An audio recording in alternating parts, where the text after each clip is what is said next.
Дорогие учителя, наши наставники, сегодня ваш профессиональный праздник, День учителя.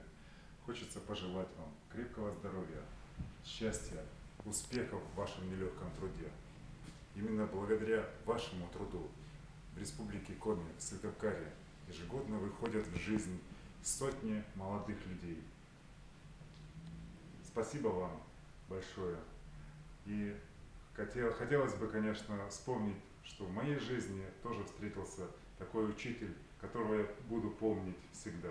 Это Елена Васильевна Гитман, преподаватель математики в средней образовательной школе номер 33. Конечно, она сейчас уже не работает, вышла на заслуженный отдых, но хочется от всего сердца еще раз пожелать ей крепкого здоровья, большого счастья, благополучия. Елена Васильевна, мы вас помним и любим, очень уважаем. Спасибо.